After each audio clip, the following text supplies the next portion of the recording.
Welcome to Kicking It Local, the podcast all about the football community in South Australia. Today's guest is very cup themed because he's won many cups in the Federation Cup in South Australia, and he's also appeared in the Australian Cup as well, formerly known as the FFA Cup, and about to make another appearance there. He's the face of Adelaide City. He's almost the poster boy for the league in South Australia and the standout player in the 2022 Federation Cup final. Nicholas Bucco, mate, thank you so much for joining me. Johnny, thanks for having me, man. Appreciate it. Big fan of the show, been listening. Had some great guests, so I'm glad that I've joined that line of people that are here. Oh, thank you, mate. Very nice of you to say. And a lot of the guests I've had on as well, actually a few of them you've played with. So, yep. And also had in your team as well with Arthur Labrosciano. Yep, team manager for 2 years. Yeah, which and is good. Yeah, so we've got a lot to get through today. I can't wait to chat to you. You've been at Adelaide City for a long time. Mm-hmm. It's a club that means, I'm sure it means a lot to you. You can tell in the way you play how much it means to you to be there. But you've been at a lot of different clubs, or a few different clubs, not a lot, but they're all been Italian. There's one thing, they've all been Italian clubs. Yeah, stick to my own kind. My dad moved here when he was 5, so my mum's also Italian. So grown up as an Italian Australian, of course, and always looked at sticking with the people, you know what I mean? So had plenty of offers and plenty of calls from other clubs, especially, one of my mates at West Adelaide, Harry, good man. Yep. Shout out to Harry. But yeah, couldn't like, they always used to give me a bit of stick because West Adelaide colours are blue and white like Pescara. Yep. Italian team, as you can see. So he's like, we'll just cover the West Adelaide badge with a Pescara badge. I'm like, yeah, good luck. But, yeah. Well, there you go. So Adelaide City now, 100%, everyone knows Adelaide City is an Italian club. Juventus used to be called back in the day. And then you got Blue Eagles, which you played senior team as well. But your junior years were back at Campbelltown and Western Strikers, both other big Italian teams, especially in the Western suburbs. The Western Strikers used to be at Veneto Club. Yep. So you were there at that time at the Veneto Club. What was that like? Yeah, it was good. Like, so the story is like at my age, at 5 and 6, there were no junior or academy or anything like that at that age. Adelaide City didn't have it because my mum was telling me that she rang Adelaide City to see if they could cater kids at that age, and they couldn't. Oh. And Western Strikers was the only one. So it's funny because Costa Mantis posted a picture of our development squad 2 years ago, and just a mixture of people, like Greek boys, Italian boys, heaps of people, like Perry Mitras, Costa, and a few others. So I've played with them then. I didn't even know it then, but played with them later down the track. So the story is, the reason why I used to travel from east to west was because Western Strikers were the only club in South Australia that catered for that age group. So I loved it there, stayed there for 5 years, and then my mum and dad were sick of driving from Norwood to Royal Park, so pick an Eastern club, and plenty of clubs to choose from. So Campbelltown was it because of I went to school to Ross Trevor. So. What was it like playing at Campbelltown? Was it a fun club to be a part of? Yeah, it was good. Yeah, from what I remember, because I went to school with a lot of my teammates. Obviously, it's easy because you go to training, you go to school.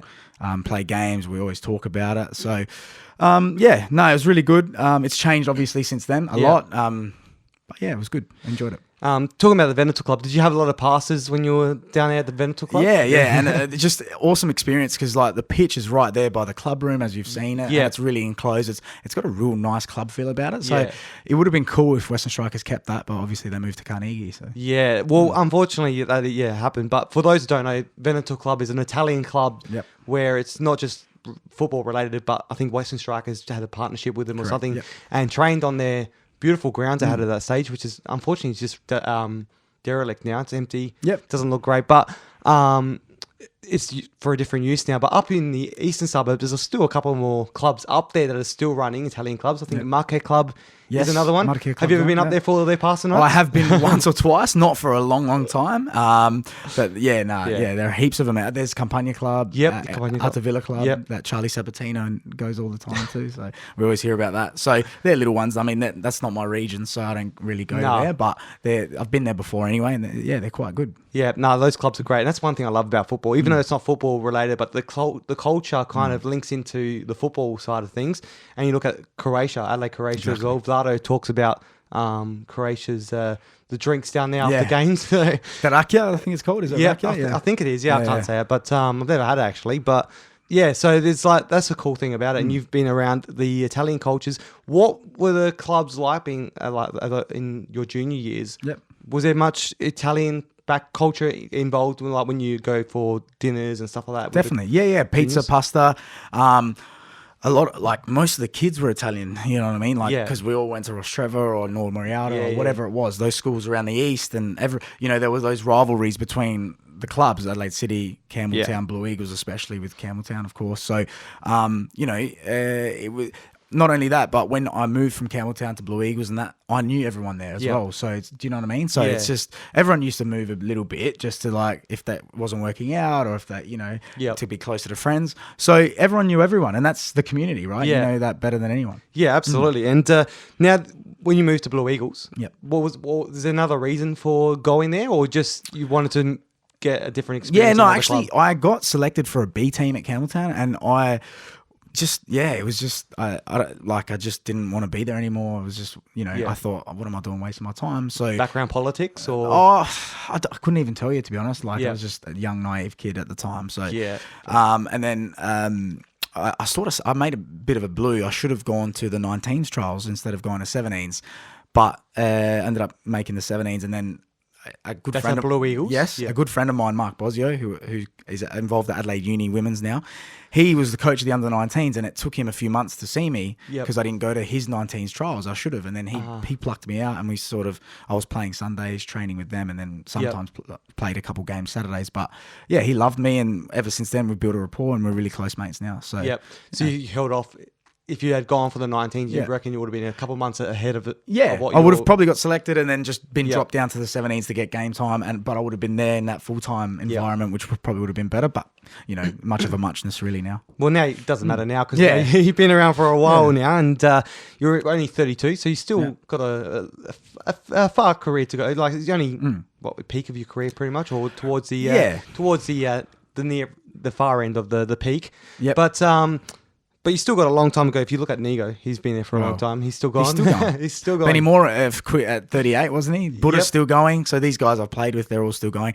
Look, I mean, it just depends on personal life and how things sit. I mean, feeling really good. Body's feeling good. Yeah. The club, the people that are there, Pez and Haji and these they know how to look after us. So it's really helped my game as well. Career extender, we'll call it. And so I guess it just depends. It's all week by week. Honestly, as cliche as it is, it's a week by week basis now. Oh, I can imagine. And also at the level you're at, you're still playing in the NPL. You're about to play in the Australia Cup again. So you're still at a very good level. Adelaide City is probably the benchmark of the NPL at this moment. But before that, Blue Eagles you played a couple of years there, seniors. Yep. So you're there from 2016 to 2011, so 5 years. 2006. Yep. Sorry, 2006. Sorry, that's right. I said 16, but 2006 to 2011. Yeah. What was that period like? Because you were there for 5 years. The final 2 years were seniors. Yeah. But what was that period like to be a part of that? So the period from 2006 to 2008, the first team struggled a lot. Yep. Nearly got relegated in 2008 in our 50th year, I remember. And it was funny because Campbelltown won at the last game of the year. We'd lost at Croydon. They beat White City, and White City got relegated. We stayed up thanks to Campbelltown. Oh, wow. In 2008, in our 50th year. So that would have been a disaster. The next year, the club went through a transition period. We got Zoran Karadzic back as coach, who won 4 or 5 championships as a player coach in the 90s. So then things started changing. He brought in heaps of unbelievable players, and the club went 9 wins in a row. And then Adelaide City and Metro and us were fighting for the whole season, and we ended up losing in the prelim, which I actually came on for half an hour against Adelaide City at Campbelltown. And then Adelaide City lost the final to Metro. So Metro won 1-0. And then that carried on for us for the next 2 years. So I started being in the first team setup full time, 2010 and 11. And the squad was incredible. I mean, I struggled to break in at the start. Zoran was a fantastic coach at the time. He was brilliant. We had some fantastic players. We had, obviously Gino in goals, absolute legend. At the back, Dean Kendrick, Damela, Gianluca Lagardi, Vasari, Faletti, Cunavelis, Parisos up front, Bajaya, all these names, just incredible players. And the team was phenomenal. So success came. Everyone demanded success. Everyone demanded work rate. the times have changed from then to now. Like everyone's a lot more precious now, obviously, because it's the modern world. But back then we were all hard on each other and ourselves, and very competitive, and just it was great to grow up in that environment. Yeah, well, I say unfortunately about that. It's not like that anymore. That's my perspective. But your perspective, do you like the way it's gone with football? People not being as hard as what they were when you were starting, or is that kind of hurt the game a little bit? I think it has hurt the game a little bit, because when I was playing then, there were men. It was just all men, very physical. The game was not as fast because obviously, the game now is just like conditioning and strength and conditioning just at a ridiculous level. But it was very physical back then, so it helped me grow up.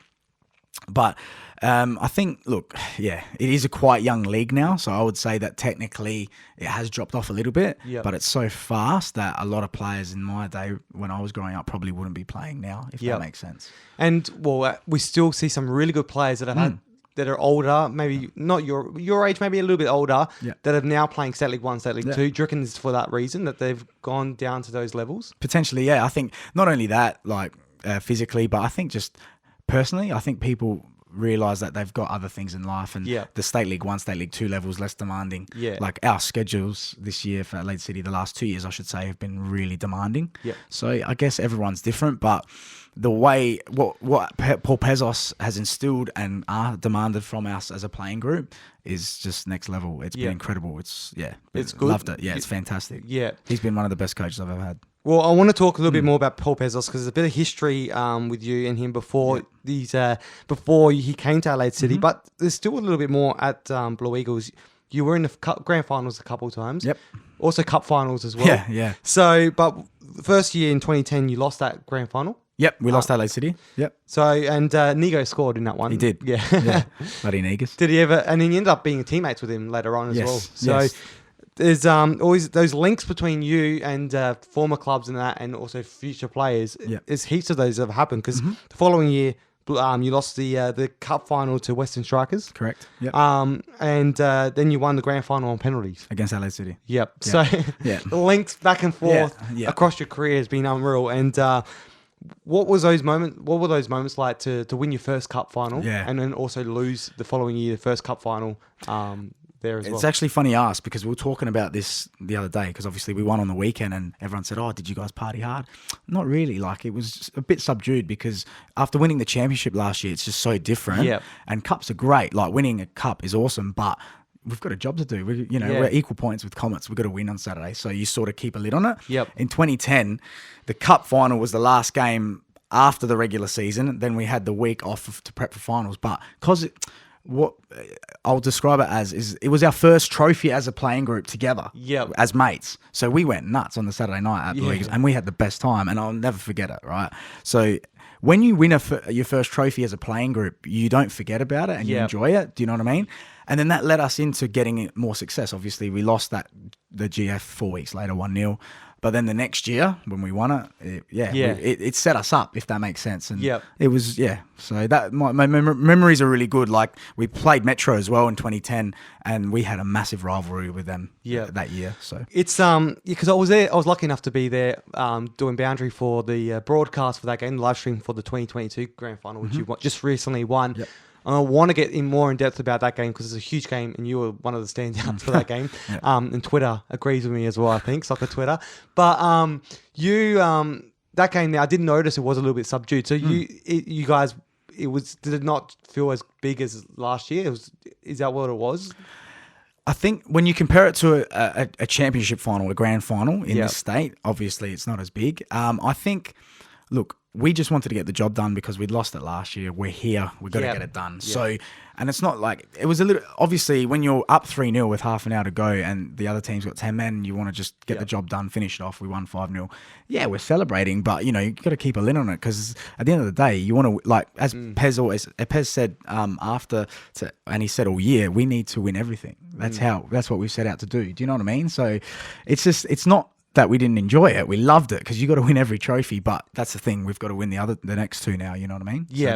So that's how we look at it at the moment. Absolutely. Well, it's the good way to look at it because last year you finished second on the ladder to Adelaide Comets. Yep. Last second, dying second in 2021, which was huge for them. But then they lost the grand final to you guys on penalties, which was a massive win. And I saw how much it meant to your club as well because everyone just ran onto the field, and it was a great celebration. That's what I mean. That's why I can't. This weekend just gone. That celebration last year was 11 years in the making for this club. Like obviously being a part of a team that beat Adelaide City in 2011. Yeah. So that was Haller's second grand final, and then he's gone on and lost another 4. So 5 total. I've been a part of those 4 with him. Yeah. So being there with him all the way, apart from that first one, and then enjoying, even Joe Costa, he's been 3 ACLs, A-League contract, has been fighting for something to play, and then he's gone and come back and redeemed himself and won a championship and done so well all season. Like it just meant like so much. And also, Johnny, like the fact that we lost the league after being clear, and everyone thought, they've choked, they're going to choke this, that, but we regrouped. Like it wasn't no panic buttons. You know what I mean? Like even this year, we were 7 points clear or whatever it is, and we're equal now. But it's not about, like, obviously you want to finish top, but at the end of the day, it's about winning that last game. Yep. In Europe or majority of the countries in the world, finishing top is number one because that's the big prize. But unfortunately, the Australian culture, which is a great culture as well, I think that we have the grand finals. But unfortunately, whoever finishes top, not many people will remember that. Correct. Which is sad. Which is sad, because it's a whole season you're building up for. 22 games. Yeah. And, that's why I want to finish top because, it's important and it shows that you're the best team all year. But, again, the reason why I know a lot of people don't agree with it. I don't agree with it. I want, you want to finish top, but we don't have Europe. We don't have European places, top 4, Europa League, whatever. So you got to keep it interesting. Yep. So how do we do that? We introduce a top 6. So then, at the moment, right, there are 4 teams fighting for top spot, and even Metro probably a little bit behind.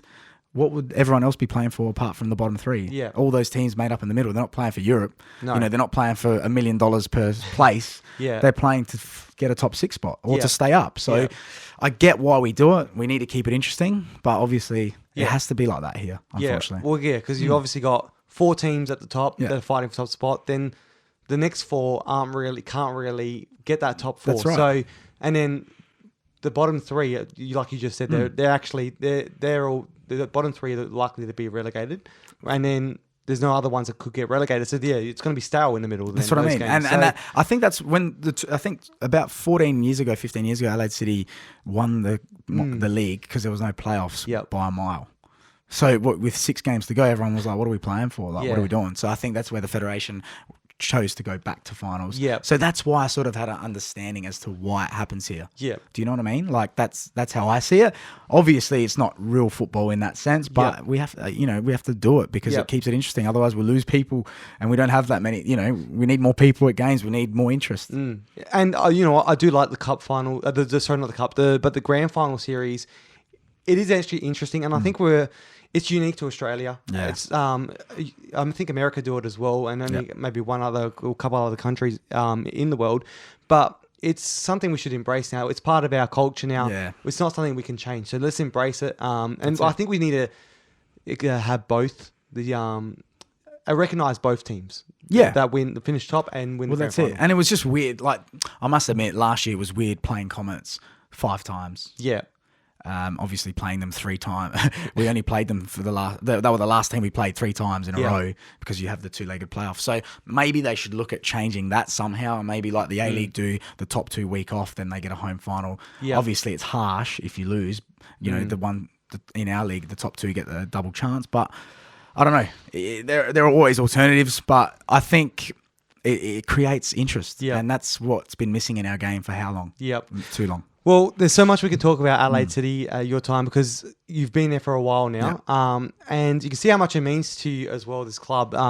But what was the reason that got you to move from Blue Eagles to Adelaide City? Was there any reason? Well, mainly Damian Mori. We were working together at the time, and he could tell that I was probably a bit too comfortable at Blue Eagles. Like, wasn't testing myself. I needed to learn a bit more, and he could teach me a lot. And he sold it to me. He's a salesman. He knew what to say. And then obviously, like, I've had my family have been involved at the club in the past through marriage.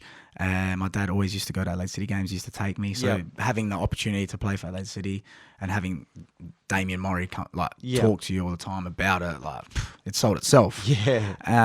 Obviously, it was a bit hard. It was a hard decision because I had so many close friends at Blue Eagles and we just won the championship. But I just thought for me, I needed to do it. So that was the main reason.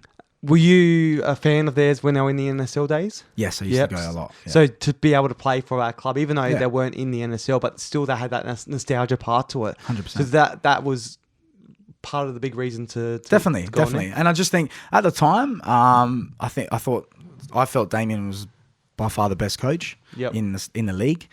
So I thought he had so much to offer me to improve me as a player. So yeah, it was a no-brainer.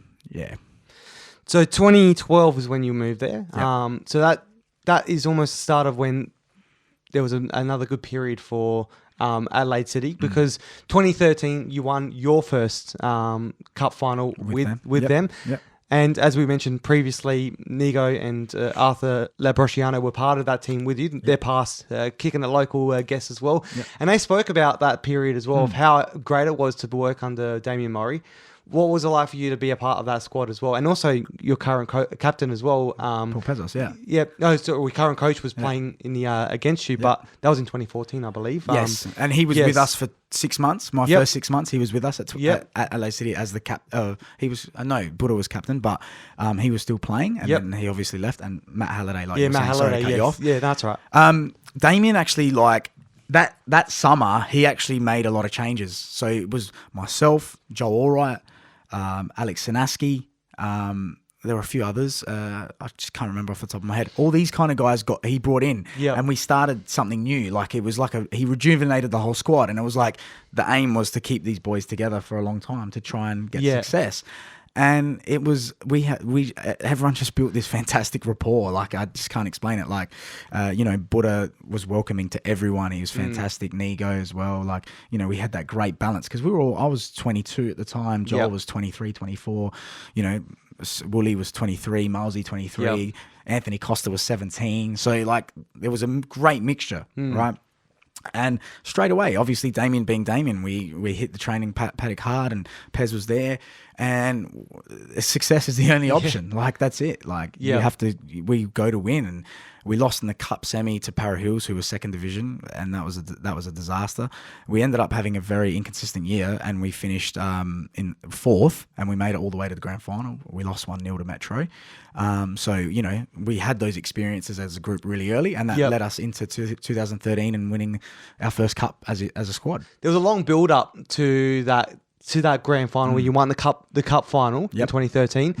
What was the celebrations like after that? Because obviously when you have so much bad moments leading up to it, when something great happens, like you mentioned in last year's for the club, winning the league, what was that moment like when you guys won? Was it a massive celebration afterwards? It was amazing because like I said before, when at Blue Eagles, our first trophy together, this was now the new squad's new trophy, first trophy together at Adelaide City, and it was unreal. Went back to the club, supporters came drinking, and then we just went out and just had a great time. Like we just enjoyed each other's company, and we were really in a hot streak at that time in the league as well. We hadn't lost for weeks. And then, I don't want to talk about the finals in that year because we actually severely underachieved for what we were really hoping to do. But I remember, it's funny because Nigo wouldn't have mentioned this when he was on with you, but I remember how nervous he was that day. And I was like, Nigs, relax. It's all good, man. We're going to win. Don't stress. And he'd just been replaying the game in his head. But yeah, it was just awesome. And, for some of us, you just don't know when that next one's coming. So just got to enjoy it. Well, you didn't know, but then the next year you've managed to win another one. Yeah. And Negus did mention, because that 2013 one, you won the league, won the cup, and that was it. But the 2014 was the first year the FFA Cup was introduced, and he left, and you guys won, and all those cups he won along the way never got rewarded, other than obviously winning the cup. Yeah. But to have that extra piece of an extra reward for winning something locally, obviously means a lot more. And he missed out on that in 2014, but luckily he got it later on with Metro. Yeah. But what was it like for you guys to win in 2014 and then also go and appear in the very first edition of the FFA Cup? It was actually amazing, Johnny, because when they'd released the plans for the FFA Cup at the time, we were all buzzing at training, thinking, "Wow, this is like unbelievable! What an opportunity!" And Hallers and myself, we would do warm up laps, and I would joke that we're going to go to Western Sydney and play there, and chip nutmeg Topor Stanley and chip Kovic, and we're going to win 1-0. But the funny thing is, we didn't know at the time, but they had to come here. Yep. Like it was we just made it up. Like it was actually hilarious. So the journey getting there was incredible because we actually we thought ourselves as the Cup Kings because we never lost Cup games. And then it ended up coming down to a derby against West Adelaide at Highmarsh, and that was an amazing day. Like it was a bit more special, not only because of FFA Cup, but because it was West Adelaide and they were fancied. Because they were first year back and they thought they were gonna do us, to be honest, and we just showed up really well. And they would have had a bit of confidence as well because their captain at the time was your current coach, Paul Pezos. So you managed to beat them in that game. Now you've won a cup with Paul Pezos as your coach. What was it like to have him as an opponent and also the captain of the other team, West Adelaide, biggest rivals? Well, he's always, as a player, because I played against him a few times, he was always feared.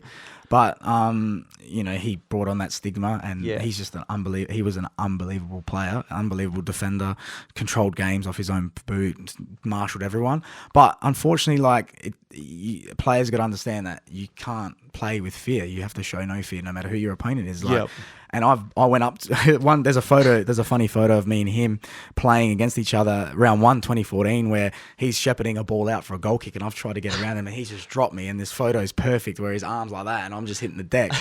And then everyone was like, the ref came running over thinking that we're gonna get in a little fight, but he helped me up and we had a laugh about it because we've always got along really well, and it's just really funny because he's just got that demeanor about him where he's feared. Yep. Well, that was the last cup you guys won for a very long time until now. So that's 8 years drought without a cup final. But you were in the cup 4 times since that moment as well. Cup finals. What was it like to lose 4 more, but then also coming back to win after losing those 4 in your 5th appearance? Yeah, it was hard, like especially 2015 and 2017 hurt a lot because we knew that we were only 1 step away from FFA Cup. Yep. And 2019 of course, but it was different for the 2015 and 2017. Our squads then and our teams and obviously Damian as coach, we were just we thought we always went into every game thinking we were going to win, and we had a bit of a stigma at the time that people thought that we'd never win a final again because we were just like we kept losing. But so that was really hard to take. And then obviously then the grand finals in between that flew in a row where we lost 3 in a row. And it's just like, shit, like, what are we doing? Like, are we going to get the job done? And then 2019, and then we had our fight relegation. So, last year was a bit different because we'd already made it, winning the semi-final against Metro. So that game essentially was a bit bigger, winning the semi-final in that sense. Obviously, we wanted to play for a trophy, but it was a midweek game. Pez had his eye on other things. So, rotated the squad a little bit. And then that was really disappointing because we were 1-0 up as well. So and Jason scored an absolute bomb, and Falster scored a late winner. And I had heaps of chances. Lewis Moss had an amazing game last year. So this year we definitely wanted to redeem. But obviously now that it's 2 local clubs in the cup, you just got to win a semi-final. So the trophy's a bonus prize. Yeah, has it taken the amazing feeling away from the cup final now, or has it actually helped it a bit because now it's not? You're wanting to win the cup and not a place, because before when it was only one place, whoever won the cup final, so you're wanting to get into the cup. Correct. The Australia Cup now known as, but now it's you want to win the cup, not to get a place because you've already got that place. Yeah. Does that hinder the feeling, or does it actually help it a bit more to go back to the way it was previously? I think it slightly takes a bit of pressure off, to be honest. But at the end of the day, you play football to win trophies and make memories. So I see it as the same. That's just me. Yeah. Because at the end of the day, you want to look back and count trophies. You want to count what you've won. So, I mean, it should never hinder. No. But it obviously takes a lot of pressure off of that one game. Yeah. Like that game at Highmarsh against West Adelaide was just, it's unbelievable feeling. Like it's like a championship playoff final where you're playing for $300 million and promotion. You know what I mean? But obviously to a lower degree, but so I feel like the pressure's off, but you want to win a trophy, man. It's what you remember. Yep. Well, now it's just you have that pressure in the semi-final now, which is great though, because it gives clubs opportunities. Like you played against Eastern United in the semi-final, so they had another State League 1 team that had an opportunity to potentially get in the State League. Exactly. And you got State League 2 team Vipers that lost to Modbury in the semi-finals that could have been on the national stage as well. And that was like their grand final, wasn't it? Yeah. To a degree. So that one was unreal. You guys, unfortunately, because it was a big margin, you're winning by 5-0 in that game as well. For Eastern, unfortunately, they went out that way. But it's amazing to have 3 State League teams to make it that far in the comp. It's just funny how like everyone. I saw my mate Jordan Puddler, good man. He wrote, great run for Adelaide City to the cup. But I said, Puds, like, everyone had their different priorities. Like I know they at that time were focusing on making sure that they want to stay in the league and make finals, and now they'll probably make finals. So everyone has different objectives. You know what I mean? Yeah. Like. And obviously it's a bit of luck. Like in the past, we've had runs where we've played all NPL teams. It's all different. Like, everyone knocked each other out. Well, in the quarterfinals, you almost got knocked down. It was almost 4 State League teams in the thing, because you were playing those things. Noarlunga, Salisbury, that United you were playing against. Yeah.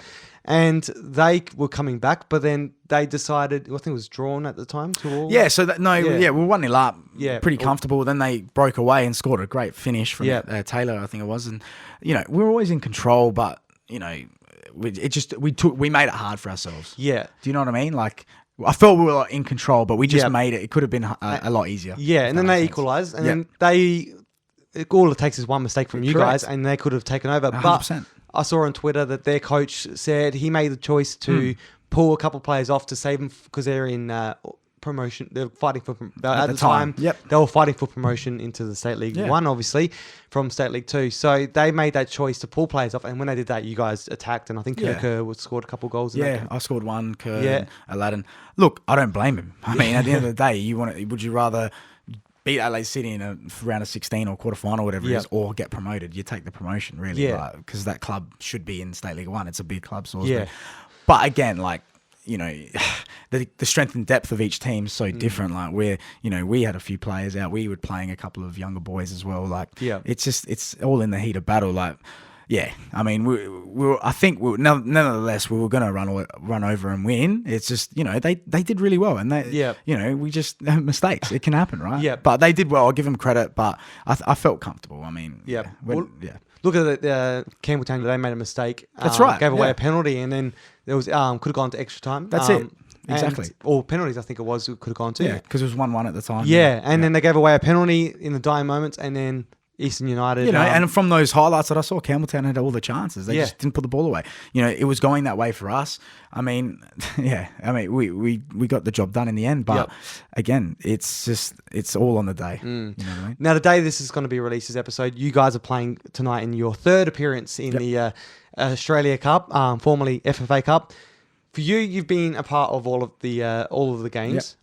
So what's it like to finally be back in this again for a 3rd time? And you're the 2nd club to do so for the 3rd time as well.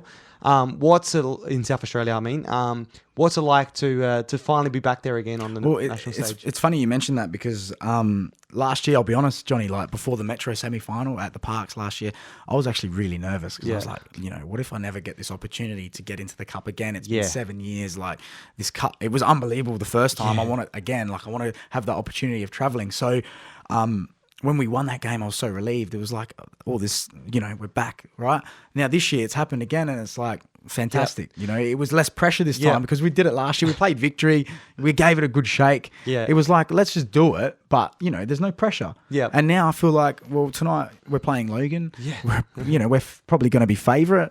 Let's try and get the job done and go to the next round. I love how you say you want to get into the Cup so you're going to travel. This is your 3rd appearance, but going to be your 5th game in it, and you've only had to travel once. Correct.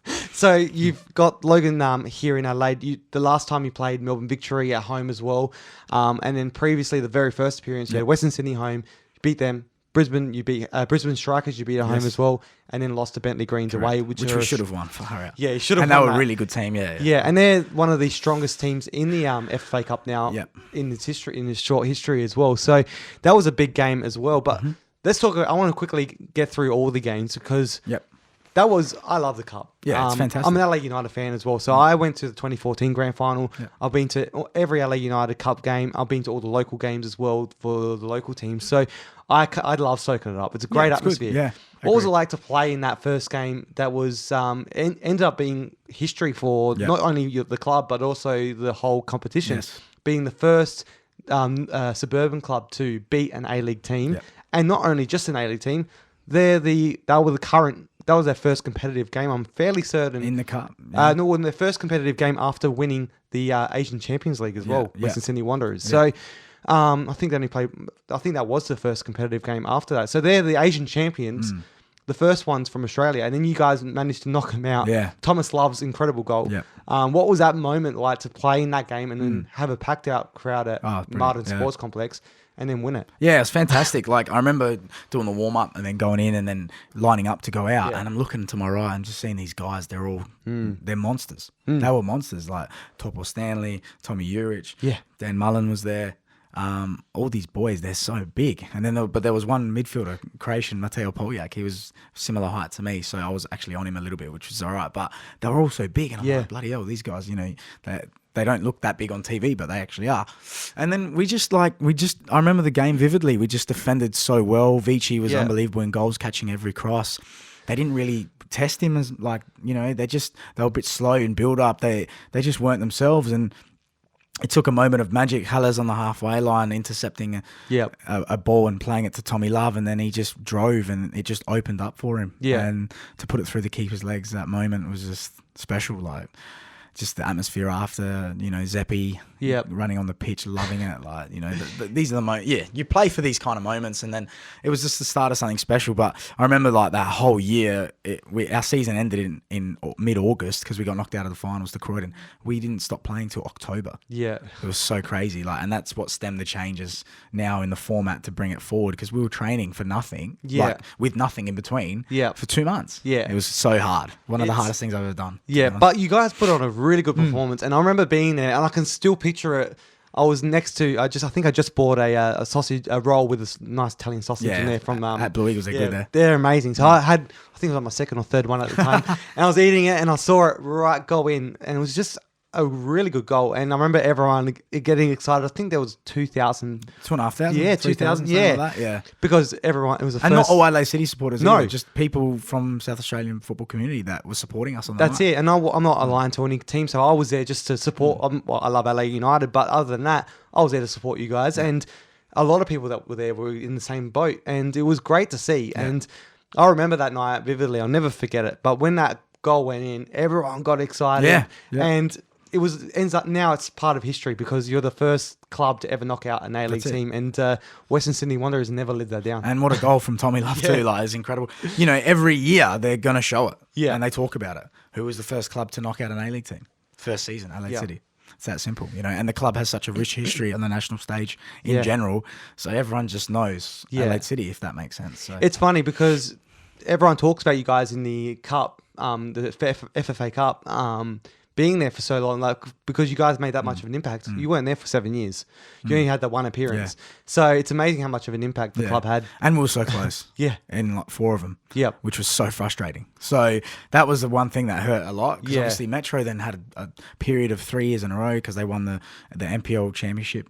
So 2015, 16 and 17, they got in. So, and they did so well as well. So I was like, bloody hell, like, I want to get back in there, But and then 2016 and 17, when we won the minor premierships, we lost to Sydney United and Apia in those 2 years in a row in that national comp to see if you win the NPL champions to get into the Cup. Who was it that made it? There was one team. Campbelltown. It was Campbelltown. Sorry, Campbelltown made it through that way, and then that's the first time we had 2 state teams in South Australian teams in the Cup. No, Metro. The first time. Yes, Metro was, yes. Because Metro and Croydon were in together. Yeah. So Metro won the NPL. That's right. That was the first time. That was the second time. Correct. And now we get 2 places. And so we should. Yeah. Like, we should have had it from the start, really. Yeah. This state and football is like... deserves it. 100%. Like, that's what I couldn't believe it at the time. And everyone was so angry, and I get it. Like, why do, Sydney, Melbourne, I get population, I get all that. But at the end of the day, 2 clubs from South Australia is a must. Yeah. And I like how they knock out a couple of A-League teams before the round of 32, which is great as well. Yeah. So they did that again this year, where they've knocked out so instead of 12 teams going in, only 10 teams go in. Correct, yep. So bottom 4 have to fight off, which is kind of like the relegation spot. Actually, like rate that. Yeah, because at least everyone, now the final 4 teams are fighting off not only because they can't make finals in the A-League, so now they're fighting off for a place to play off into the... An extended holiday. So then they don't have to go back to pre-season. That's it. I know, I'd be fighting to get Adelaide. Yeah, absolutely. But that scenario there, unfortunately, in your second appearance, kind of hindered you got your guys, your run in the Australia FFA Cup, because you had to wait because of COVID. Yep. The borders are so strict in Perth that they wouldn't let Perth Glory leave to play off against Melbourne Victory. Yep. And that went on for months and months and months. So, which was, I remember your chairman, Greg Griffin, was not happy with it. He went on record saying Melbourne Victory should just forfeit. Perth, because I think Perth could come to Adelaide or something at the time. I think it was something to do with Melbourne, where the Premier of Western Australia wouldn't let Victorians, anyone go to Victoria. If they do, they can't go back. So there's all that debacle that was going on. So they had to wait. And you guys finished your season, won the grand final. We won a great run. Yep. And then, unfortunately, you had to keep training until December. Yep. Which is ridiculous. And that's normally when you're about to go back to training for your league. So how was that for you guys to try and... You just finished winning the grand final in the local league, but then you're keep training to try and get to another point. Yeah, very difficult. Game. Yeah, for a mindset, very difficult. Especially like we were supposed to play Melbourne Victory in August or late July, August, like this year. So to wait 3 months because it was really early December was just so frustrating. But everyone adapts, you know. There are no excuses. You just got to do what you got to do. And we trained for a month. Pez and Hadji, they know what's going on. Yep. Pez's training's so intense, so good. Hadji's knowledge of strength and conditioning. So we were prepared. And you could tell. First half of that game, we dominated. We pressed high. We didn't allow them to play. They played out at all costs, and it played in our hands. We created so many chances. Just couldn't score. I'm guilty as well as anyone else. And then, obviously, we ran them so tight second half. And to concede the way we conceded, it hurt. But, as bad as it sounds, like if we'd won, we didn't know when the next game was. We didn't know where we were going. Well, we knew it would either be here or in Queensland because of the zones. But when were we going to play? How long are we going to have a rest? You know what I mean? Like all these things play in your mind. It's like if you lose, well, at least we got on holiday for a month and a half now, and we can just rest mentally. Because playing from March, April to December, it cooks you. Yeah. When you're a semi-professional. You know what I mean? Did it affect your work life as well? Because obviously you'll be drained during the day because you got training the night before and stuff like that. So did that affect you a little bit outside of work? Outside of soccer? I got a flexible job. At the time, I had a flexible job where I'm on the road. So, I could sort of do things in between to help me. So I was happy about that. I initially went into that job because I had that freedom. So I was lucky. For other people, it's a bit different with their jobs. Lucky our squad's pretty young. We have a lot of students and that, so they're very flexible. So that it worked out well in that sense. But obviously now I've got a new career. I'm in real estate, so it's going to be a lot different if anything like that happens again. Work comes first now. So well, you were 1-0 lost to Melbourne Victory. Big game in that one. But your goalkeeper was Dakota Oshinen. Yep. He just came off playing with Adelaide United. Yep. So now you've got him in the league as well. What's it like having that? He unfortunately didn't get the opportunity to play any A-League games for Adelaide United, but he was a part of the squad, being around that setup. What's it like to have someone with that experience come back into your club now? He's such a gentleman. Yeah. Couldn't speak highly enough of Dakota. He's a wonderful goalkeeper. And his story is just something special. Like the way he came from amateurs, because the club that he was playing amateurs at, I'm a good mate of the president there, Carl Shahadi. He's a good man. So he told me about Dakota. He's like, man, this goalkeeper's unbelievable. He hasn't played any club. So he's linked with West Adelaide. So he went to West Adelaide, and then Adelaide United picked him up. And then he was so close. Obviously, unfortunately, with, in my opinion, silly mandates that affect people and their careers, which is frustrating. So obviously it helped us. But for me, I'd love to see Dakota where he should be, and that's at A-League level. And he's been incredible for us. He's a fantastic guy, fantastic goalkeeper, great communicator, full of advice, helping the young boys in goals at the moment. Like he's magnificent. To be honest. Well, hopefully he gets his chance again to go back into the A-League, because He's such a good player, but at least he's now in a good squad that can hopefully help build him. But now he's getting his first game was obviously that game there. Yep. Now he's got another cup game, so you got yourself. Matthew Halliday has played a lot as well, and a lot of other the core team that's been a part of this. So how have you been preparing for this game now? Now you're in your peak of your season. Yep. Last time it was a different scenario, as we just mentioned, but now you're in the peak of your season. You're all very close together. You're tight knit. How are you guys preparing for this game? Honestly, Johnny, as I don't want to sound cliche, but it's true. We've been worrying about Bacala, and we've been worrying about Sturt Saturday. So this is just a game in between. Yep. And we're like, wow, like, you know, we want it. It's a great opportunity to win, but at the end of the day, like, it's hard to prepare for a game when you have so many games in between. Yep. Do you know what I mean? Is that better? Because last time you were preparing for the Melbourne Victory game, but you were preparing 3 months ahead, but you were preparing for obviously Perth or Melbourne Victory, depending on who won. But now you know you've got one game, then you got 3 days to prepare for it. Yep. Is that better? I think so. Yeah, definitely. Great question, because I think so, because especially when you're fighting for so much, you know, how, like, if we were struggling, like, and we weren't playing for anything, the league, don't worry about it, like cup. But we are fighting every game for something. 3 points, top spot, whatever it is. So the preparation's ideal because we are putting ourselves in pressure situations, and we have in the past, so we're used to it. So everyone, and like you said before, the group now have that experience where we have young boys, but they've been through a lot already, and it's all about the journey. So preparation's been really good. I'm looking forward to being there at the game and supporting you guys, because Cup is great. I love the Australia Cup. Now it's got the new name, which is fantastic. It's a bit of a to remember where it came from, because the original Cup was back in the 60s, I believe, and that was the Australia Cup. So for those that don't know, it's now got the new name because of that. And I love it. It's a good name. It's good. And do you get behind the other boys, the other teams when they play as well? Because last year we had obviously Olympic, and they made it through round of 16 against Adelaide United. So that was pretty cool. Awesome. Yeah. And I think Stav Parissos and the team did a really good job to put on that day. I remember walking in. I wasn't there as an Adelaide United fan, but when I came in, the Greek music was playing. Oh, nice. You could smell the souvla and all that. Perfect. It was a really cool feel. Yeah. And the similar at Martin with obviously not the same, but you got the Italian food, cooking like the sausages and all that.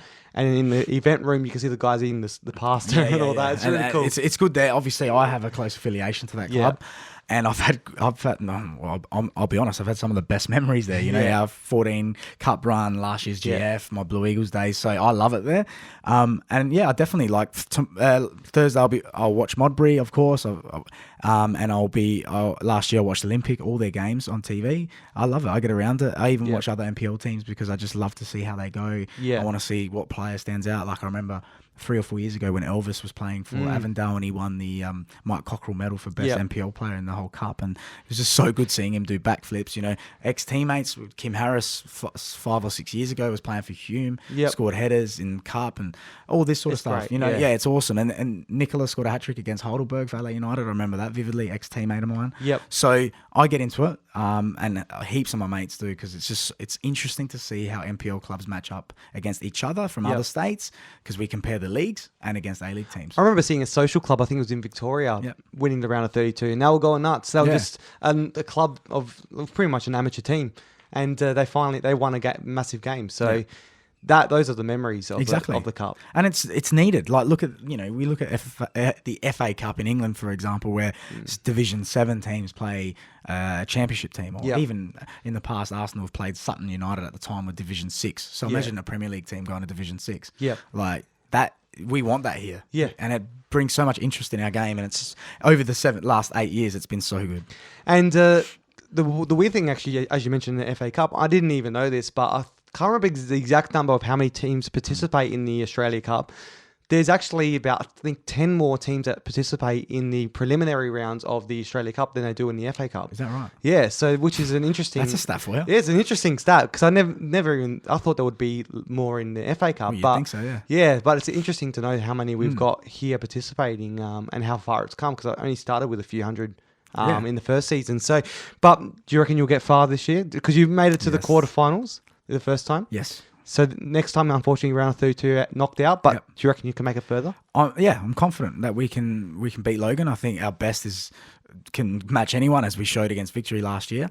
So I'm confident, and then we'll see what happens in the round of 16 if we make it. Yeah. Who we get. Would love to travel, as you know. Yeah. Would love to go up to sunny Queensland or something like that. But look, I'll just take it a step by step, game by game, and just hope that we can go as far as we can to show Australia what we can do. Would you love to get like another an LA team as well, like Olympic did? They had that chance to play LA United. Would you love that? I think so. Yeah, I think because we're quite familiar with them in the sense where Pez was youth team coach. A lot of my teammates were there. Yep. Training with the first team. Lockie Barr's there. Yep. You know, Dakota. Yep. So I think it'd be very interesting to see how the best team in the state over the last 2 years can compete with the A-League team of Adelaide. I want to talk a little bit more before I let you go about Adelaide City and your time there. But you just mentioned Lockie Bar, the magic word, because the king. He's the king because he was 27 years old. Yep. He's like in his peak of his career in the local leagues. And you think at that point, I'm not going to probably play A-League anymore. Yep. There's those chances gone. I might as well just make the most of it now. Yep.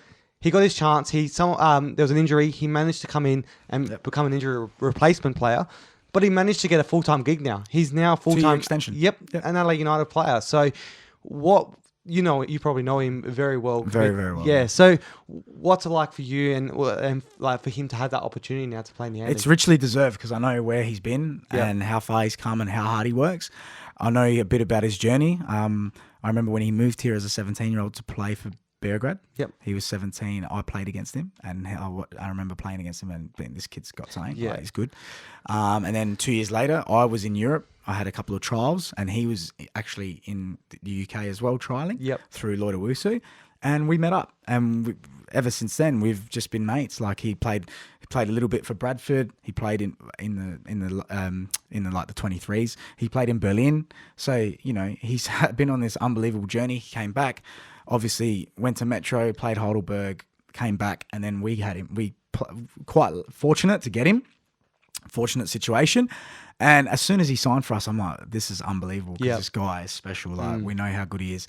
So knowing what he's been through and the way he is and his mentality, the person he is, I'm just not surprised at all. Like he just took it in his stride, game by game. Needed a couple of games to really adjust, and he deserves it. And he didn't put pressure on himself. He just went out there and he enjoys it, and he does everything right. And you know what? I just love watching him every game. Just love turning on the TV because I'm not an LA United supporter. I'm Adelaide City, so it's hard for me, right? But being able to say, look, there's my mate. Like same with Nicola. When Nicola left us to go for LA United, I would watch every game because I want to see how they go and I want to support them. And it's been fantastic to see the transition that he's shown Australia. That's fantastic because I love how that's happened for him, and he's got that opportunity to play for LA United because you don't see that as often because there's a lot of players that have missed out on opportunities because the A-League decided to go and get players overseas that are in their final years of career, and most of them are here for a holiday. Luckily, LA United have had a few that of late that are really good, and we're lucky to have them. 100%. That have come here not for a holiday. They've come here to play, and they've done well for the younger players as well. Exactly right. And they're teachers, aren't they? Yeah, that's it. So we've been lucky like that recently, but it's also been good. Adelaide United have given opportunities to players like Lockie Bar, because I remember people saying that he should get the opportunity, and it took a long time to happen. Yeah. But he finally did. He's done well. Yeah. Another player that should have got an opportunity, and now he's overseas now, Kirker. Yep. One player, everyone's like, how's he not playing A-League? And what was it like playing with Kirko? Fantastic. He's a good boy. He's got so much talent, so much potential. Obviously, he's young still. He's only 20, 21. He's almost 22 now, but he has so much to learn. So obviously, as an older player, I watch him and sometimes think, take a couple less touches and then do this and then you can do that. But then sometimes I watch him and he gets himself out of trouble. I'm like, how did you do that, Kerr? And his beautiful left foot, he whips in a great ball. He can finish.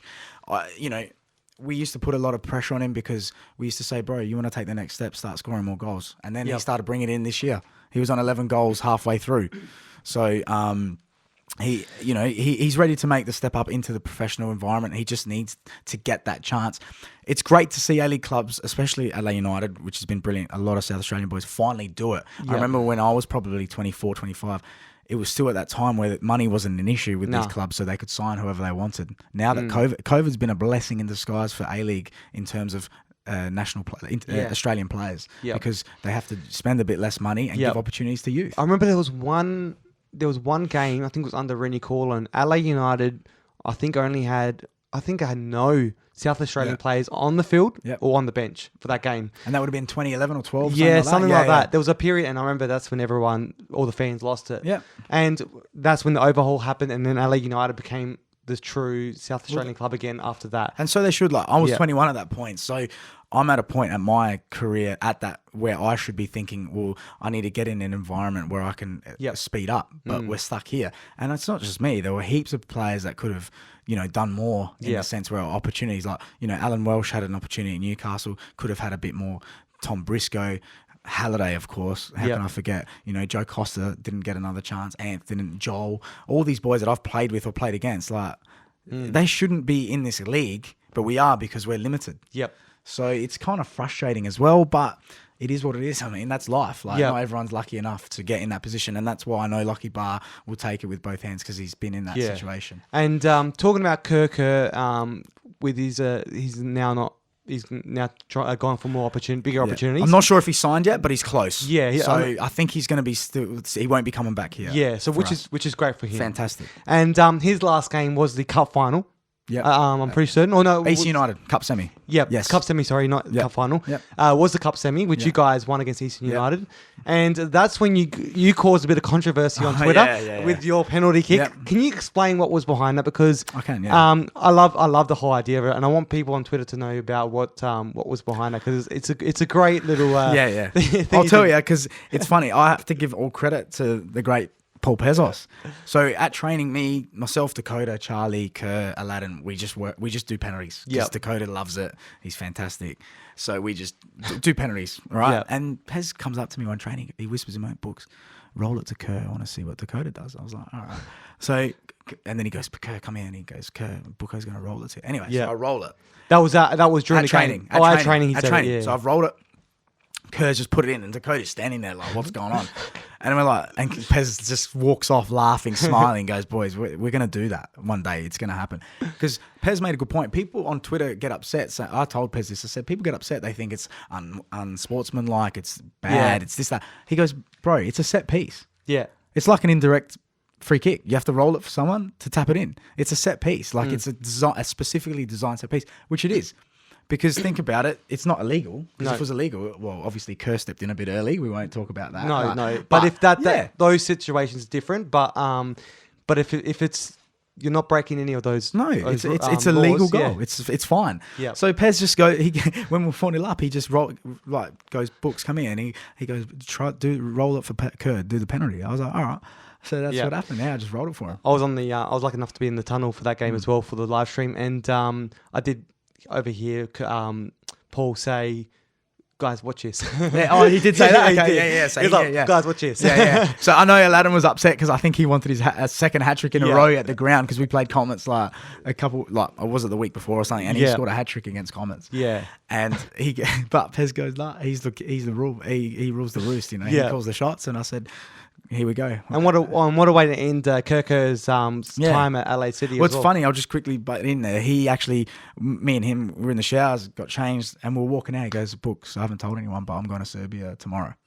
I'm like, "What?" He's like, "Yeah, man, I got a trial." I was like, "Oh, bro, all the best. Don't come back. Yeah. Make sure you stay there. Get yourself in there." That's unreal. And we haven't seen him since. So hopefully it's the beginning of a long European career for Kerr. Let's hope so, because he's a great player for the league, and I think he's ready for that next step up. A-League didn't take him, so Europe can. At the end of the day, we're here. We're not here to have NPL careers like I've had. We're here to become professionals. Yep. And that's a goal for every player. I know it was always a goal for mine. It just never happened. So, at 22 years old, get out of here. If you're not getting any, he was going to have a trial with the Mariners. That's a fact. Everyone knows that, because he already spent a week there, and they loved what they saw, and they were going to get him back. But Serbia came up. You'd be silly to say no because you're banking on Mariners. Go over there. Yeah. Because they'll look at you if you get signed there. Yep. And you always got A-League to back up. Exactly right. Yeah, which is fantastic. Yeah. And I love that. And I want to quickly talk about the cup final, because the next one, you were on the bench for majority of the game. Yep. You came on with the last 30 minutes to go. Yep. And you made a massive impact. Didn't expect that to happen the way it happened. But. So you got 2-0 up, but then you ended up scoring 3 goals. You scored a hat trick in the grand final. Yep. And with only you only played a third of the game, but but you managed to win man of the match as well. Yeah, somehow. Nah, look, I mean, yeah. To be honest, the reason why usually Aladdin would have taken the penalty, I know Charlie grabbed the ball. Yeah. I grabbed it. I was like, this could be my last cup final. I want to score. Like, give it here. So I grabbed it. Pez always allows either myself or Aladdin to take penalties. Yep. Aladdin and I have an understanding where it's a feel based on the game. A lot of the last 3 penalties, I've actually been tired, and I'm like, Aladdin, I want you to take. I know you're confident. Put it away. Like, it's all good. Like, we're teammates. You know what I mean? So this one, I was like, I'm taking this one. I feel good. I just came on. I'm fresh. I've touched the ball 3 times. Let's go. Yep. Put it in. Game over. You know, and then the chances fell to me. Yeah. I mean, like the second goal, I took a bad touch and I redeemed it, luckily, and scored. And then obviously with 10 men, the spaces open up, and the third goal 1-on-1. So. Everyone loved what happened in that game with you, scoring a hat-trick. Matt Mays, the media guy for Football South Australia, is a great guy. He created a funny video as well and put it up on Twitter. The Bucco show, and he played your highlights of the 3 goals and put that 70s show. Great show, by the way. Yes, I loved it. My sister loved it because obviously we're twins, so obviously we grew up with that show in that era. So we love that show. So it's funny, yeah. So it was really cool how he did that. Did you know he was going to do that, or you just? No, I had no idea. No, Matt, I sent him a message after. I said, Matt, that is funny. You're quite creative if you did it. And he sent laughing emojis. He said, yeah, I know, not bad, eh? I was like, yeah, man, you done well. So I didn't expect that. And look, I mean, I'll take it because it could be, like I said, it could be my last cup final, could be last. You don't know. Yep. So I enjoyed it. The last 3 days or whatever it had been after. Now it's back to business, man. Like, you know, your career's short. You got to try and win everything you can while you can. Yep. I love how you mentioned you were a twin as well, because I didn't read it like that, even think about that, because the last episode I had with Modbury Jets for an FFA Cup, Australia Cup themed episode was another twin as well. So there you go, 2 twins, 2 cup finalists and 2 Australia Cup representatives. So funny, yeah. I keep forgetting because obviously my sister, like we're similar age, but you know, she's not in the football scene or anything, so people don't know. Only people that know me, but we're not identical like the McCabe's. But yeah, it's close enough. What's it like being a twin as well? Do you like obviously identical twins are a lot different to. Well, especially 2 boys as well. It's a boy and girl, so you know she's married with a son now, so she's been out of the house for a while and whatever. But yeah, grew up together. Everything was like everything. We had to be treated equally and this and that. But yeah, we got a good rapport. I mean, but it's not like I don't see her every day now. I see her once or twice a week, 3 times a week. So I can't really answer the question as it is for the last 6 or 7 years that she's been married. So it's growing up. Yeah, growing up was just like she's always there. School together until high school. Then we went to separate schools. Living in the same rooms next to each other. It's just it's different. But because I know what it's like. Just get used to it. I mentioned because my brothers are they're identical twins. So my oldest brothers. Oh wow. Okay, so they're 7 years older than me. So I grew up with that. That's incredible. Yeah. So for me, knowing what it's like, they were always together, and then look at the McCabe's there. Yeah, and the McCabe's exactly the same. So. But then my brothers, because they're older, they've now, because one's married with kids, it's the same situation like you. So it's almost like half McCabe's, half your story. Yeah. They're similar. True, And then I played with Kim and Adam Harris, identical twins. They're interstate now in different cities. Another friend of mine, Yaz Suric, he's a twin with his sister. So it's funny how many twins I know. Like. And playing against twins, identical twins in the McCabe brothers, what's it like? Because they mentioned in that episode Hamish mentioned about him and his brother Liam, how they're on the same level. They're in sync. They they know where each other are at all times and don't even have to look up. So what's it like playing against that? So obviously I only played for half an hour in that game. But when I was watching, I could tell. They were in sync and they always looked for each other. But if I'm playing, I would be like, well, hang on, I know what he's going to do here. So, but again, like it's hard to stop because Hamish was so quick and Liam actually they both played really well. First half, I thought between the 1 and the 2 goal, the first and second goals, Modbury were very good. They kept the ball really well. They didn't create as much as probably what they would have liked to put Dakota under pressure, but they actually pushed the football around and they did really well. And you could see the way they linked together, that they are in sync and they have an understanding. It's almost telepathic. Like you said. It's pretty cool to see. And do you think they kind of gave up because of the because they had the cup coming up, the Australia Cup? Potentially, yeah. I mean, after obviously once the game was killed off at 3-0. Yeah, well, that's the thing. It's killed off at 3-0, but We ended up, I scored it like four minutes later. So what, it was 4-0 in a heartbeat, in a flash. Yeah. So then Morris strung the changes, and that's fair enough. I mean, you've got to have an eye on these things. Yeah. Like Pez made 3 changes at once too, Yep. put on some young boys to get some experience. So of course, like that's why it was a bit subdued, like we discussed earlier in the episode about celebrations and this and that. But you got to enjoy it. Yeah. You know? That impact you had on that game, you got the 3 goals. You were expecting to come on? Did you want to come on and score any goals? To be honestly, John, it's not a stupid question. People might think that sounds stupid, but I actually prefer if I'd come on and the game was done, because you could just go out and just enjoy the moment. But it was funny because we're 2-0 up. The game wasn't killed off. They were putting a bit of pressure on. So, you know, at that point, I'm like, yeah, I'll score a goal. Yeah. I'd love to score a goal. Didn't realise I'd scored another 2 on top. Yep. So, yeah, it made for a memorable day. Obviously, a few headlines and this and that. So, it was fun, but...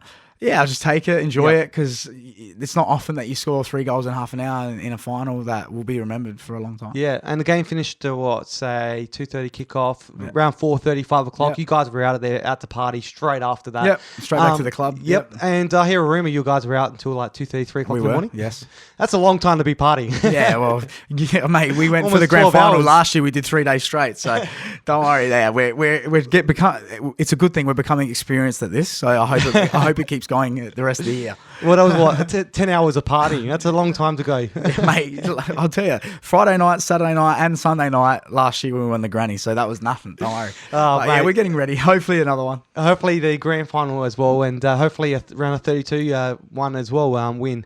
But before I let we go into the kicking the questions, which I can't wait to do with you, because I think you're gonna. I know where you're gonna go with a couple of those. I reckon. I already know you know the answer of one of them, I'm sure. Yeah. But your family are heavily involved in Adelaide City. Your dad is now part of the new board. Yeah, and my mum. And your mum as well, yeah. So your mum and dad are part of the brand new board that also includes Chairman Greg Griffin and Val Miliaccio, another massive person in the football community as well. What's it like to have your family now in part of that that new movement of the club moving forward again? Well, I'll also add to that, my sister, my brother-in-law, and my cousin are on there too now. Yeah. So 5 of them. Yep. No, it's been good. Like, look, at the end of the day, my dad always says this. We always have a joke. Paul Pezos is the boss. Yep. He calls the shots with the team selection, everything like that.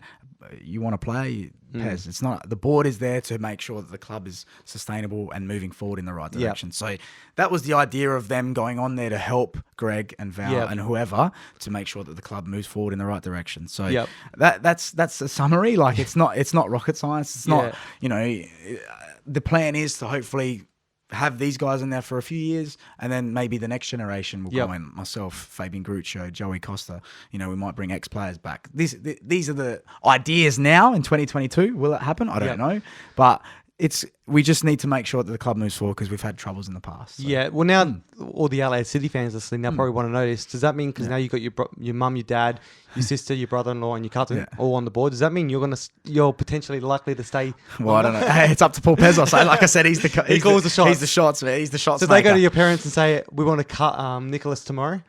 Dad will say, "Sorry, mate." Let you go. Yeah. It's been good while it's lasted. Yeah. Nah, we'll see. Look, in the past, it's always been, I'm staying. For the last year, since last year, it's always a year at a time. It's always, we'll see at the end of the year. And also talking about Paul Pezos calling the shots as well. You've been coming off the bench a lot lately. Later in the last season or so with Paul Pezos, he hasn't been playing you as much. You're still only 32, so you still have that in you to play longer. What's it been like for you to take that on board and only being able to be used off the bench? I'll give you an honest answer. Last year, it was initially very difficult, especially because the first half of the year I was playing really good. Joey was playing really good, and we were playing together. And then he started interchanging us. But as an experienced player and someone who's been around the game long enough to understand why a coach does this and why the coaching staff come to these decisions, I understood it. Yep. And it's to maintain freshness, it's to maintain sharpness, it's to maintain playing. You're not injured and you're ready to go. And last year, I can't complain. We won a championship. He played me in all the finals game. Like, I played every minute of the semi-final and the second leg and the grand final, the 2 biggest games. So, at the start, obviously, it's as a player that plays every minute and gets frustrated when things aren't going your way, I'm very much like that. Everyone knows that. But to then get through it and be rewarded with a championship, it was worth it. And now this year, I'm obviously a year older. I understand why. It's not too bad. I mean, in the cup semi, I was on the bench in between league games, no problem. Yep. You know, the boys are definitely good enough without me. Cup final, same thing. So it's been fine, and it's been good. The season's been all right so far. So yeah, it's an honest answer. I'm all right with it. You understand? Yeah, definitely, definitely, and it's helped me. Yep, and you're an impact player now, so you come on, you make an impact, and I think you showed everyone that doesn't matter if you play 90 minutes or 30 minutes, you can score a hat trick and be the man of the match in the grand final. Well, yeah, it got lucky, but I hope. Look, to be honest, I hope I'm playing the rest of the league games. We'll see what happens, what Pez decides. But I just want everyone to know that, and my teammates to know that, you know, I'm not going to give up my spot easily. That's at the end of the day, if you want to play for Adelaide City, you got to earn it and you got to deserve it. And I'm very much like that. I want to make sure that I go out well. I don't want to be hanging on to anything. I want to make sure that I go out on top. Nice. And before we quickly head into the kick and the questions, you got reference to in the commentary about being the face of Adelaide City, and also I called you the poster boy for the NPL. What do you make of that? Because a lot of people do say that about you. Adelaide City, I can understand. Been there 11 years. I wouldn't say poster boy of NPL, but Adelaide City definitely, like, you know, myself, Matty Halliday. We've done our time at this club. You know, we love it. But again, it's almost time. Like, it's time for the new boys to come in. And we're really happy. I'm really happy personally. Speaking, I'm not. Obviously, Matt would feel the same way, I'm sure. We're really happy with the direction the club's going and the boys that are with our group, and it's exciting times. And that's why I'm not upset about being on the bench, because I can see the talent that's there. So it's been you have some really good talent coming through. It's really good to see as well. It's fantastic, and part of me wishes, like, I had Pez instead of playing with him. He was my coach, because I can't speak highly enough of him as a coach. Technically and tactically, he's phenomenal. Like, I think he could be a guy that goes to another level as a coach. So want that on record. Nice. Well, I think he will go up another level as coach. You've seen Damian Mori, what he's done there you go. With you. Now he's at LA United. Well, yeah, exactly. And Damian at the time was brilliant. Like, couldn't say a bad word about him as a coach, in the sense where he understands the game so well, he demands so much and all that sort of stuff, and he got the best out of me. You know, things happen in football where he obviously left the club, but I've had some great coaches in my time, and I've learned so much. So, you know, I just feel like the game in South Australia needs these kind of guys at a lower level, so they can teach players at a younger age, so they can be better at it earlier, rather than myself when I was better at 25, 26. I want to be better at 20 or 17. Do you know what I mean? Understand. But who would you say is the poster boy of the NPL? I would say you're up there. Oh, good question. At the moment, who do I say? Well, you could go for a number of games. You would say Jonathan Fusco. Yeah, there you go. Yeah, that's good. Fusco. That's a tough one, man. Jeez, it is hard, isn't it? Let me get back to you on that one. I might have to tweet that one. Well, ask Twitter. Get NPL Hub SA to do a vote. There we go. We'll do that. We'll get that up there, and maybe, with the amount of, if you go by how many hamburgers they've had, Josh Murray. Josh Murray's on fire this year. Alex Mullen, been unbelievable this season. I've got to mention his name. And Kerr could have been the poster boy for a little bit as well. And then, obviously, Alan Welsh has won so many Serge Melters. So it's just, that's the beauty of this league. It's just so competitive, and there are so many talented players in it. I'd even say Matty Mays could be the poster boy as well. Exactly. We should put his head on there. Yeah. 100%. Yeah, could you imagine? Anyway, mate, we better let you go. Being generous with your time to share your story, and I reckon if I were to dig deeper, I'll get some more stories out of it. We could be here for hours. Well, that's why I was on the pep talk for an hour and a half, because we've got so many stories from Damian's days, and now Pez, like even now recent. Obviously, I've got to be careful what I say, because we're still playing. But we've just had so many good times. So I could maybe we'll leave it for another episode. Maybe next year. We'll wait till either you or Pez move on, then we'll get the stuff about Pez. The best. Yeah, they'll be the best thing ever. But mate, let's go straight into the kicking it questions. You're probably across it now. You've heard all the others. But who would you love to kick it with on the park? Anyone in the world? You know the answer. Answer it for me, and I'll tell you if you're right. Oh, He was mentioned on the weekend by Lucas by Mark Talbot. I've gone. You go for it. Thierry Henry. That's it. Far. I want it I would be. I just want to. The way that guy played the game and what he could do. It's ridiculous. And I would love to do it. I remember I was there for the conversation after the game. Your dad went up to Mark and he said, "That was Thierry Henry like your goal." Well, to be honest, that's all that's gone through my head when you're 1-on-1 with the keeper and you got far post. It's Henry all day long. That's great because there you go. So Thierry Henry. I should have got that. Bloody, I had that name in the back of my head, but I couldn't say it. It's all right. But there you go, Thierry Henry. And I definitely knew it was Arsenal that you wouldn't go for. Had to. He was too good. He actually ridiculous. And I grew up watching him. I want to meet him one day. Somehow I've got to find a way to meet him. Yep. And you're an Arsenal fan. That's how you know Matty Mays as well and all the other boys. Yep. So I know Matty well for about 8 years. I've seen photos of you guys dressed up in all your gear. We I was in England and he was there on a family holiday and we went to the training ground together as guests, which was awesome. What was that like to be there? What'd you get? Ridiculous. What'd you guys experience while you were there? We just had a tour of the whole training facility and then none of the first team were there because they were away because we had an away game. Callum Chambers was there training and we met him quickly and then we watched some of the kids train and then we left. But it was so good because obviously not many people are allowed there. If any. No one's allowed. No. How did you manage to get in? Matt got us tickets as guests of Arsenal Australia. Yeah. So that was pretty cool. That's cool. See, he's a great guy. He's the man. He's the poster boy of Arsenal. Arsenal Australia, that's for sure. But who would you love to kick it with on a Saturday night? Thierry Henry again? Someone locally, someone international. I'm going to go different. This is a tough one. I'm going to... All right, this is a really tough one. Really tough. Let's go. I want to kick it locally with Lockie Barr out. Oh yeah. And then we'll get for him. I'll get an English geezer to come out with us. So I'm gonna go with. This is a tough one, man. Yeah, I should have come a bit better prepared. I know. I'm gonna go with Ray Parler. Okay. Any reason behind that? Yes, he's a heavy drinker. He loves to party.